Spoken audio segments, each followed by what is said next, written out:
Hi listeners, we have another guest-hosted episode today, and we're going right back to Series 1 and Episode 1, and I'm inviting back guest Clive Steeper, who also happens to be co-founder of this podcast, and he's bringing us a wonderful guest today, Canadian astronaut Robert Thirsk. And I can't wait to find out what Clive and Robert will discuss around Robert's experiences. He's spent over 200 days on consecutive flights in space. That's all the introduction I'm going to do today. But as always, you can read the transcription for this episode on our website. Just hop on over to accesstoinspiration.org. And I'm going to hand over to Clive now. Welcome, Clive. Thank you very much, Sue, and a big welcome to Robert Thirsk, as Sue says, a Canadian astronaut who's done over 200 days in space. I've promised Sue that Robert and I will not talk about motor racing, which is actually the passion that connected us, but apologies if it does creep into the occasional answer. So, Robert, if I could just start with an opening question, what did you do before you became an astronaut? Well, first of all, thank you for inviting me to be part of this podcast. It's a real privilege. Immediately prior to being selected as a Canadian astronaut back in 1984, I was working as a medical doctor. I was in a residency program in family medicine, which means that I had completed medical school. I was now in the hospitals and training in all those skills that are important in family medicine. But before then, before medical school and residency, I was in engineering. I did an undergraduate at the University of Calgary in mechanical engineering, followed by 2 years of mechanical engineering at the Massachusetts Institute of Technology, MIT.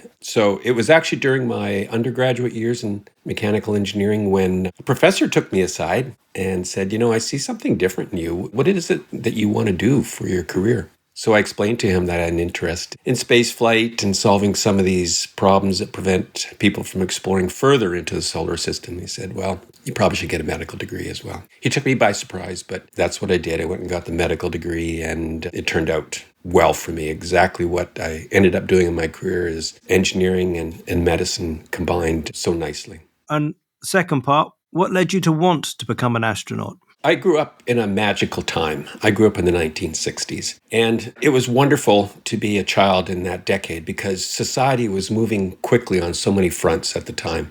Civil rights, but in healthcare, I can remember the first heart transplant was done back in the mid-60s. Science and technology, and even culture and entertainment. It was back then in the 60s when the Beatles did their Sgt. Pepper's album, which changed the way that people produce music ever since. But also the 1960s featured the space program. I was too young to remember the first person who flew in space. That was a Russian cosmonaut named Yuri Gagarin. But I do remember only 8 years later, 2 people walked on the moon, Neil Armstrong and Buzz Aldrin.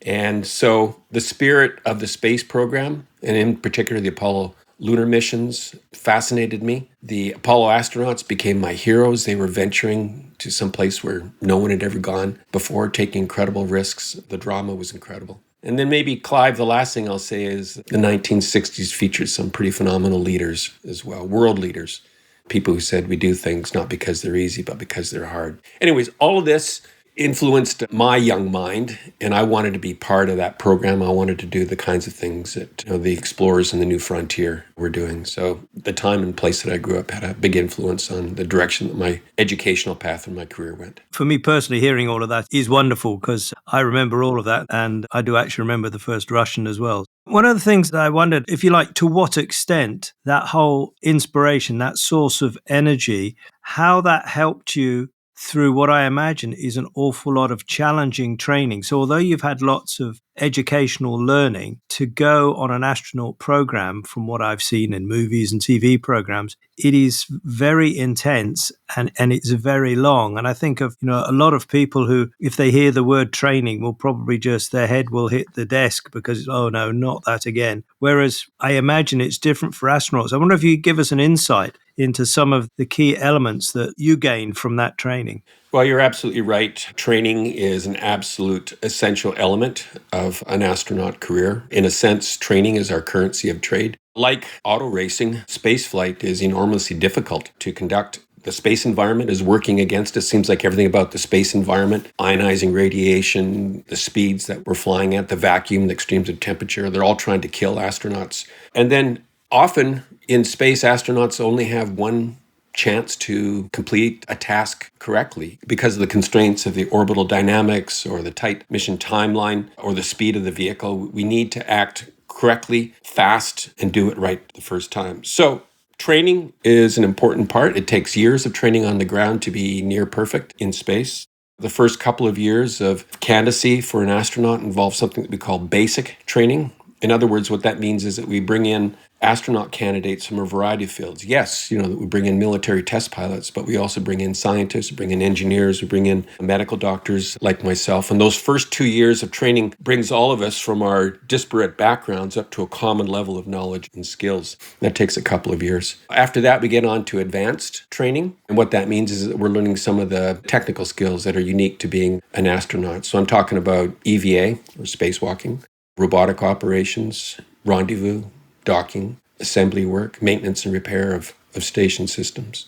And again, that takes several years of training. And then finally, on the wonderful day that you receive a phone call and are assigned to a mission, then you begin another phase of training, which we call mission-specific training. So we train specifically on those tasks, on those skills that'll be unique to the mission that we've been appointed to fly. So I guess to answer your question, I would say that I had fun throughout all my training. Training was almost as much fun as flying in space. And I think the reason for that is that it took me to my limits every week, not just mentally, but physically and emotionally as well. And that's part of what I was trying to describe when I talked about the inspiration of the 1960s. We do things not because they're easy, but because they're hard, because they'll measure the best of our energies and skills. It's wonderful hearing you speak about that, because so often we can find situations where we need to do something and people sometimes are nervous or reluctant to get involved in heavy training. And I was just thinking as you were talking there of that infamous phrase, which I'll probably slightly misquote, but Apollo 13, where failure is not an option. And I was also drawn to a conversation I had with a musician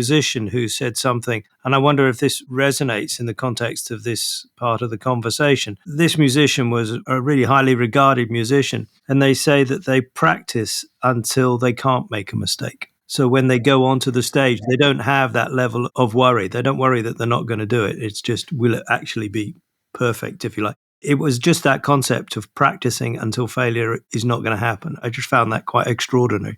Yeah, and I'm glad that you bring that out, and that's certainly a part of the training as well. Again, sometimes we need to take actions in seconds in order to save the mission, the vehicle, or ourselves, and so it has to be hardwired. The proper procedure has to be hardwired into us, and so we train not till we get it right, but until we can't get it wrong. And thinking there of being in space for over 200 days, and I know that was in 2 different missions, when you reflect back now, what were some of the non-technical skills that you needed to, when I say survive, but to exist up there? And I mean, I guess partly to use modern parlance from a well-being point of view, because some people being invited to be trapped in a sort of composite metal container with all the risks that you outlined earlier, radiation and vacuum and temperature, etc. How do you cope with that without any doubts sort of creeping up into your brain? Space mission is associated with a lot of psychosocial stressors. First of all, again, I'm talking about the environment. The environment is risky. And so we're always got this safety and risk flag in the back of our brain. That adds a stress. We're working with crewmates from a variety of cultures, nations, political ideologies, ways of problem solving. So that can be a stressor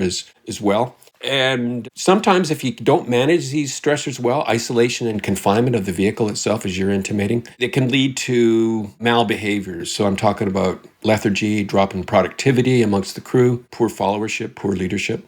The technical skills are important, but I would say at the end of my career now, on reflection back on my career, I'd say the non-technical skills are just as important. And when I say non-technical skills, I'm talking about self-care, self-management, group living, teamwork, followership, leadership, cross-cultural skills as well. And I would go so far to say that the difference between a good astronaut and a great astronaut is mastery of those non-technical skills. All astronauts are smart. We can all learn how to perform EVAs, how to do robotics after years of training. But not everyone can acquire or exhibits the necessary non-technical skills, also known as soft skills. That's a terrible name for them, by the way, because the soft skills are probably the hardest ones to acquire. Exactly. But those are the skills I think that when I reflect back on my career, really made the difference in the success of crews.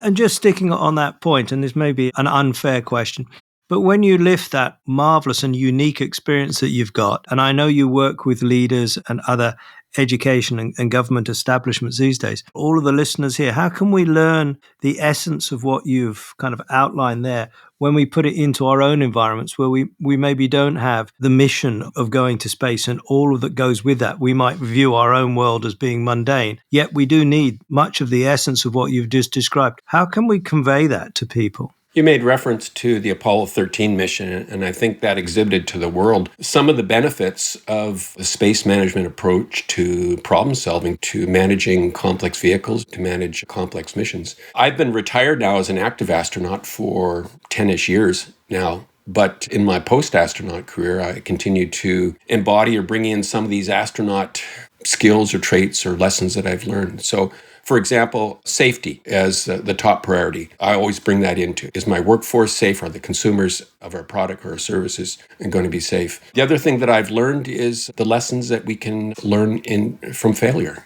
Failure is not something to be hidden or backed away from. Astronauts embrace failure. When we, as a crew, make a mistake, we all rush in to try to find out, where was the mistake made? And how can we as a team improve the following time? Redundancy management, contingency planning. I'm not too proud of some of our world leaders and how they handled the COVID-19 crisis. And I sort of wonder if some of the kinds of training that astronauts do in preparation for flight, the simulations that we do incessantly over and over and over again, looking at all the unexpected kind of scenarios that we might encounter, if that would have improved the response from some of our leaders to the COVID-19 crisis and maybe saved a few lives. Handovers, when I finish a task or finish a role or responsibility and someone comes in, another astronaut comes in to take over, I make sure that they receive a really good handover. So some of these things that I've just quickly mentioned, Clive, in addition to some of those soft skills, are things that I, as a manager in my terrestrial life, try to emphasize. Maybe one last thing to say, I tend to look at everything as a set of ecosystems that interact. So a good example, of course, when I'm up on the space station, I'm looking out the window down at this beautiful Earth that we live on. I see the natural ecosystem. So I see how the water environment interacts with the land, with the freshwater cycle, with the flora, with the fauna. Nothing happens on the planet without there being a ripple effect somewhere else on the planet. So forest fires, for example, in British Columbia, the plume will rise up into the atmosphere and then be transported across to Europe and Africa and impact the quality of air that people are breathing over there. But, there's ecosystems that I see everywhere. Spacecrafts are ecosystems. Our human body is an ecosystem.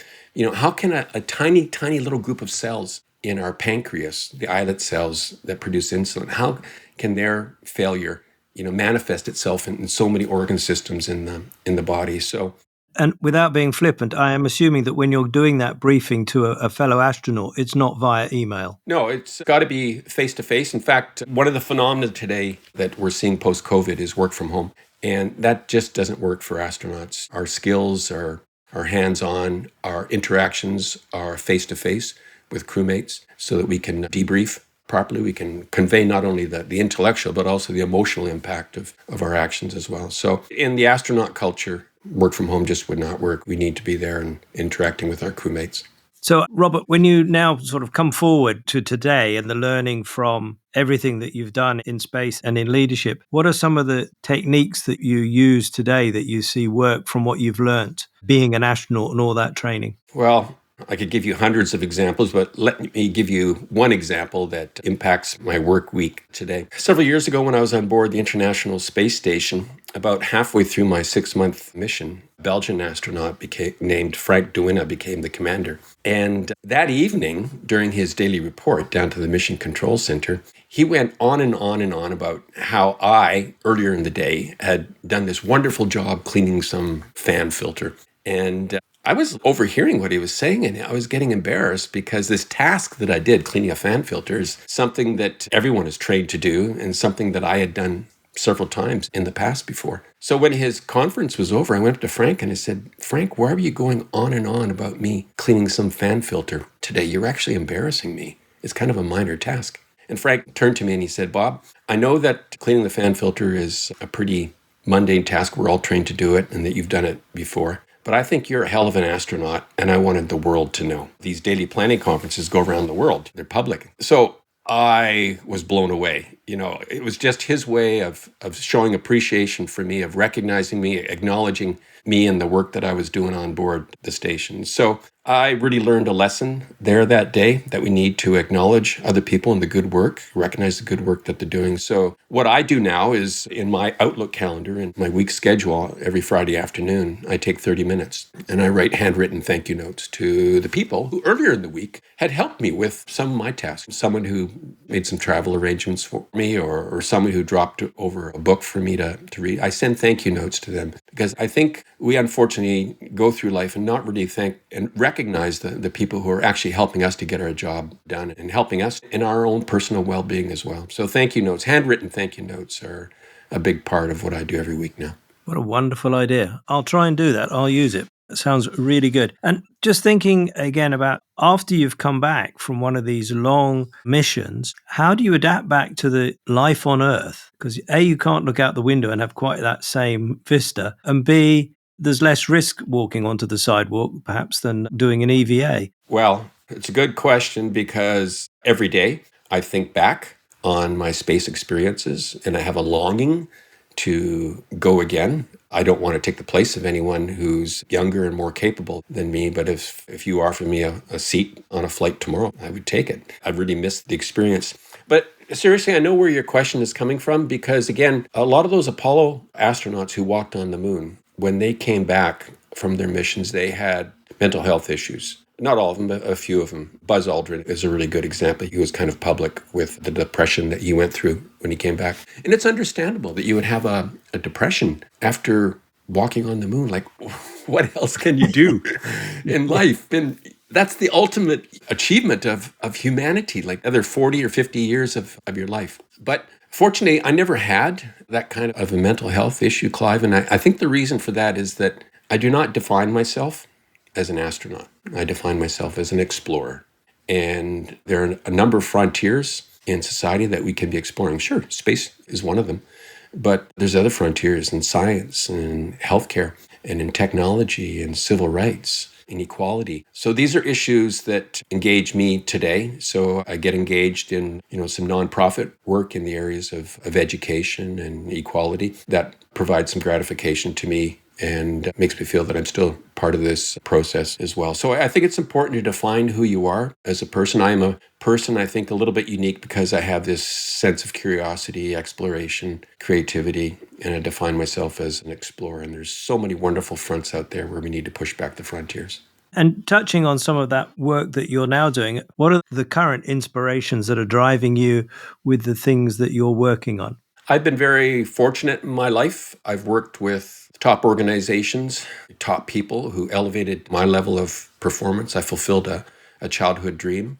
And I've gone to places where few other people have ever gone before. So I want the same for the next generation as well. I look out in society today and I wonder if our young people have the same opportunities as I had. So there's a couple things, Clive. One is that I continue to work with my former employer, Canadian Space Agency, as a contractor. We are looking forward to exploration of deep space, of the inner solar system. And one of my passions you've probably picked up is healthcare. One of the reasons, one of the barriers, one of the hurdles that prevents us from going to Mars today is delivery of healthcare over a distance. So I am trying to look at the expertise, the capabilities that we have in Canada for delivering healthcare to remote locations, for example, the Canadian North, and seeing if we can translate some of that capability to spaceflight and enabling healthcare provision for future astronauts who will venture to the moon, to a near-Earth asteroid, and hopefully in the next 15 or 20 years to Mars as well. And maybe one other thing I'll mention to you is that I believe that education is the foundation of our dreams. The ideal job does not fall out of the sky into your lap. There's always an education that you need to prepare the way so that the dream careers do come your way. So I do get involved in educational projects at the grade school as well as the post-secondary level to encourage STEM, science, technology, engineering, and math, educational paths to the next generation and provide curriculum to the teachers and professors who would like to spark that flame of inspiration and curiosity in the next generation. Fascinating. And with what you were saying about going to Mars, it just makes me reflect, if I remember correctly, that if one is sitting here on Earth and sending a message to a ship that is heading towards Mars, it can take many hours for that message to get through. So when you're talking of healthcare, if a person on that vessel was to have an issue, it's not something you can have a quick fix for. You're exactly right. The first 60 years of human spaceflight have been largely located in low Earth orbit within the 400 kilometers of the surface of the Earth, with the exception of the Apollo missions in the late 60s and in the early 70s. When we consider going to deep space to explore the inner solar system in the coming decades, the nature of these missions will be totally different for operational reasons. The ultimate destination, at least in an astronaut's mind, the dream destination is Mars. Mars, on average, is million kilometers away from Earth. Typical transit time using conventional chemical rockets to get there would be 6 to 8 months of transit time. By speed of light, in the worst case, it could take 20 minutes for communication, data, video, voice to go from Earth to Mars. So what that means is that if you, Clive, are on the surface of Mars and you call me, the medical doctor at Mission Control on Earth, to report that your crewmate, Sue, is having a cardiac arrhythmia, well, it's going to take 20 minutes for me to hear your report. And then another 20 minutes for you to hear me say, get out the defibrillator. So obviously, the ground, Mission Control, is not going to be able to help the Mars crews with urgent situations. And therefore, one of the ways we're going to have to change the way we do mission operations in the future is for the crews to become more autonomous. So obviously we'll be looking for AI-enabled technologies, artificial intelligence-enabled technologies that can help the crews with diagnosis and with treatments, with monitoring of not just physiological health, but also with the spacecraft systems and the habitat systems as well. So the way that we do Mars missions is going to be quite a bit different than the way we've been doing low Earth orbit ones. There's another level of complexity, another level of risk. Robert, this sounds amazing. It all sounds very expensive. And I know that governments around the world are limited in budgets and think carefully about how they use their money. If you were giving an argument as to why it's worth the investment, what would your response to that question be? Well, I'll talk about my country, Canada. We typically invest $350 million of taxpayer funds into the space program every year. But our space companies, not our aerospace companies, our space companies typically reap revenues of $3-4 billion every year. Canada leads the world in areas such as robotics and telecommunications, Earth observations in those areas as well. So first of all, it's a no-brainer. There's economic justification for doing that. Secondly, a lot of the research that we do in space pays off scientific dividends as well, healthcare dividends.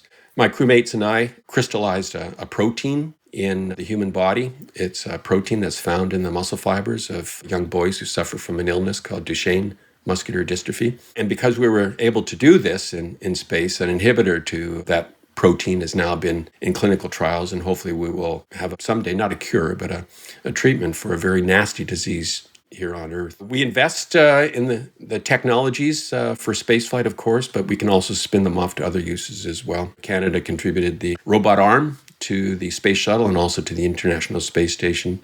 And a Canadian company and a Canadian university have spun off that technology to create a smaller 2-meter-long neurosurgical robot, which does brain surgery on patients to remove tumors from the brain, to correct arteriovenous malformations, and to remove blockages associated with hydrocephalus. So that's an example of how some of the technology we're involved in can spin off to terrestrial applications as well. And then maybe the last thing I'll say is that, in my mind, some of the intangible benefits of the space program are just as important as the tangible ones, like the examples I just gave. And again, when I was young, I was inspired by the space program in the 60s. And without a doubt, my fascination with the space program influenced the direction that my educational path went. So I'm hoping that today that the current endeavors that astronauts are doing and the exploration of deep space to the moon and Mars will catch the attention of today's generation of students and inspire them to consider STEM careers and also to consider doing things because they're not easy, because they're hard.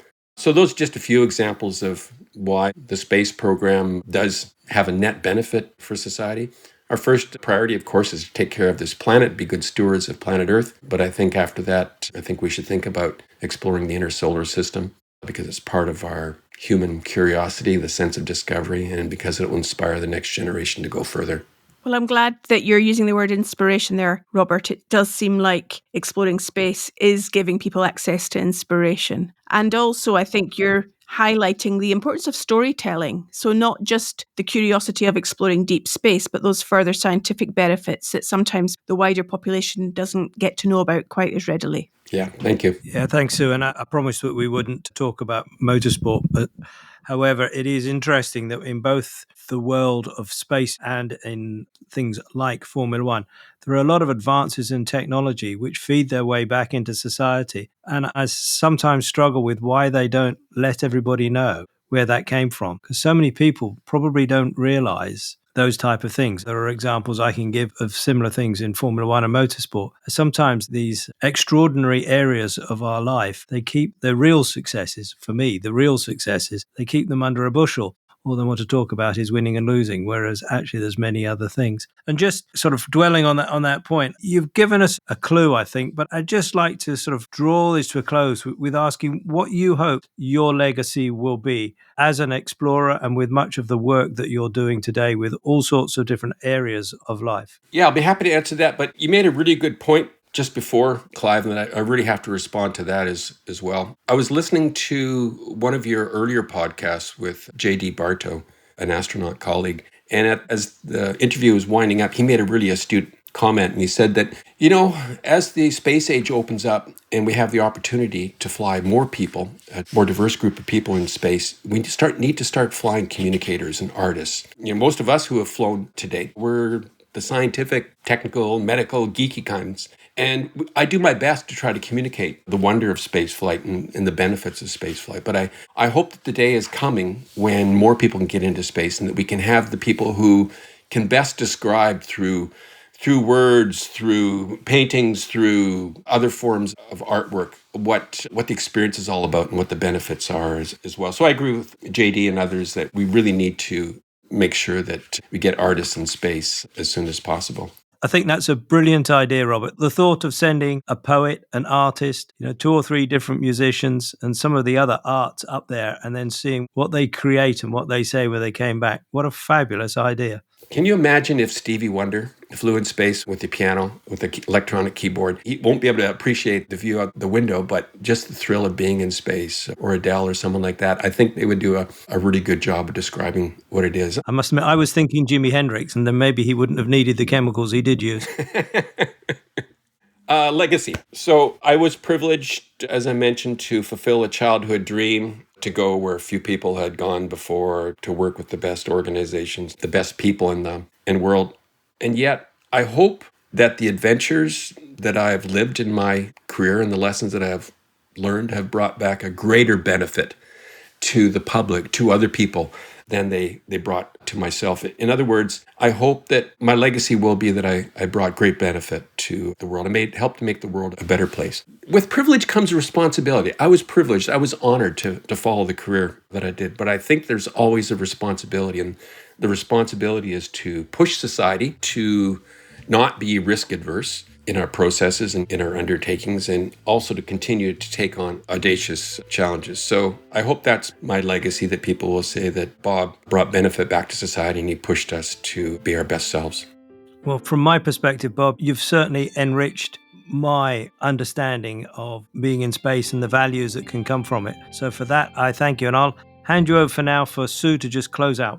Thank you, first of all, Clive, for being a wonderful guest host and bringing us a fantastic guest today. Robert, it's been great to talk to you from an adventurer perspective here. I do really understand what you say about the responsibility when you have a position of privilege or opportunity that few other people have had. If people do want to find out more about you and your work, Robert, how might they be able to do that? Thanks, Sue. I have a personal website, which includes photos and videos and also a lot of blogs where I sort of reflect on my career and some of the lessons that I learned in the past and current lessons. And I think people would probably be interested in reading that. So Robert Thirsk, all one word, RobertThirsk.ca, and they can find more information there.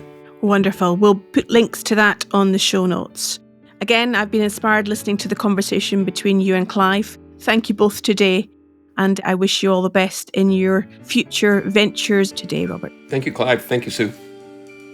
Well, thanks to Robert Thirsk for giving us an insight into the preparation and training that's needed to survive in space, and to Clive for being a fantastic guest host. You can also listen to another astronaut, JD Bartow, that Robert mentioned in our episode 9 of the podcast. JD is an American astronaut who also went into space. Well, do tell us what you enjoyed about this episode. Send us a voice note or a message via our website contact page. Well, that's the end of this current series. We'll be back again in a few weeks with Series 17, and until then, we hope you enjoy our episodes that are on the website and they continue to inspire you.